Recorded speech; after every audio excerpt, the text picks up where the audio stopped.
Horn ছিল না, রাধে রাধে বললেই লোকে সাইড দিয়ে দিত। চায়ের দোকানে, মিষ্টির দোকানে আগে রাধে রাধে বললে তবে দোকানদার আপনাকে বলবে আপনার কি চাই।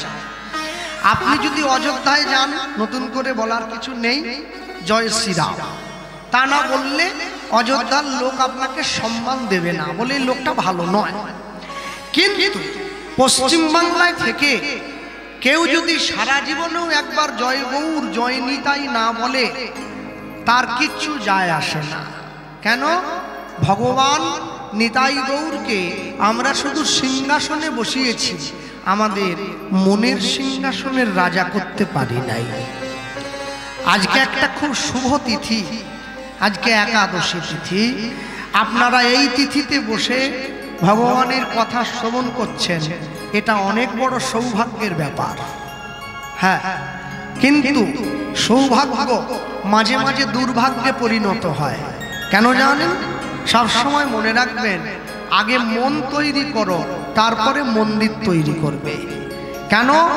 যাকে তুমি পয়সা দিয়ে কিনে এনেছো, মাটির হোক, কাঠের হোক, পাথরের হোক, ওটাকে বলে বিগ্রহ। যদি ওর প্রতি তোমার ভালোবাসা থাকে তবে হবে আগ্রহ, তারপরে আসবে বিগ্রহ। তোমার ছেলে মেয়েরা যদি ওটাকে ভালো না বাসে, ওটা হয়ে যাবে এই বাড়ির গলগ্রহ। তিন বেলা ঠিক মতো করে জল তুলসী পর্যন্ত পাবে না। আমি সবাইকে বলবো, ভগবানকে ভালো লাগে না, ভালোবেসো না। ভগবানকে ইচ্ছে হয় না, তুমি ডেকো না। ভগবানের নাম শুনতে ভালো লাগে না, তুমি কীর্তনের আসনে যেও না। কিন্তু তাকে ডেকে অপমান করো না। ডেকে যদি অপমান করো, তোমার কিন্তু ক্ষতি হবে। কেন জানেন?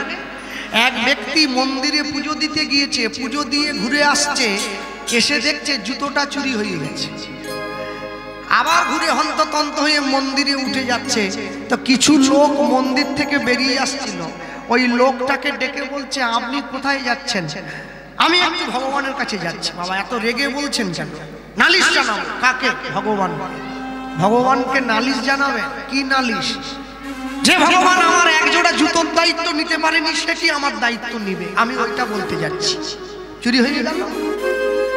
এক জোড়া জুতোর দায়িত্ব নিতে পারলো নি, সে আমার জীবনের দায়িত্ব নিবে।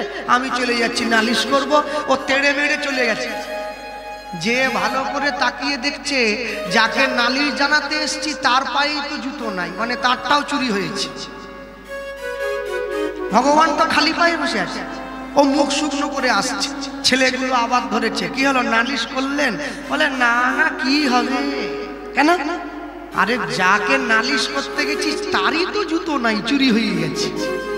তাহলে তার যদি চুরি হয়ে যায়, আমার খোঁজ কিসে দিতে পারবে? চিন্তা করে দেখো, এই হচ্ছে ভারতবর্ষের মানুষ। এরা জুতো চুরির নালিশ পর্যন্ত ভগবানকে জানাতে যায়। আর আমি শুধু ভাবি সেই লোকগুলোর কথা যারা মন্দিরে গিয়ে ঘুর ঘুর করে ঘুরে বেড়ায়, আমার মতো নিজের ছেঁড়াটা রেখে দিয়ে কার ভালোটা আছে পরে পালাবে। আর মায়েরাও তো খুব চালাক। ঠাকুর মশাই হাতে ফুল দিয়েছে, পুষ্পাঞ্জলি দিচ্ছে, বলো অপবিত্র, আমার বলো পবিত্র বা। ঘুরে দেখছে জুতো আছে না, চলে গেল। ঠাকুর মশাই বলছে, কই দেখছো বারবার? বলে না, আপনি বলুন না, সর্বাবস্থা। ঠাকুর মশাই বলছে, মা ফুলটা আমাকে দিয়ে দাও, তুমি জুতো পাহারা দাও। তোমার কাছে ভগবানের মন্দিরে ভগবানকে পুষ্পাঞ্জলি দেওয়ার থেকে জুতোর দাম বেশি হলো। মনে রেখো। কেন জানো? খুব সযতনে হয় আত্মার উন্নতি, খুব অবহেলায় হবে তার অবনতি। ভক্তমণ্ডলী, ভক্তিমতী মায়েরা, মানুষের দরজায় ভগবান এসে দাঁড়ালো, মানুষের সাজে, মানুষের বেশে। মানুষ ভগবানের সম্মুখে গিয়ে প্রশ্ন করেছিল, তুমি বলো কলিযুগের জীব শান্তি কিসে পাবে? আমি আপনাদেরকে এক কথায় যদি বলি, কি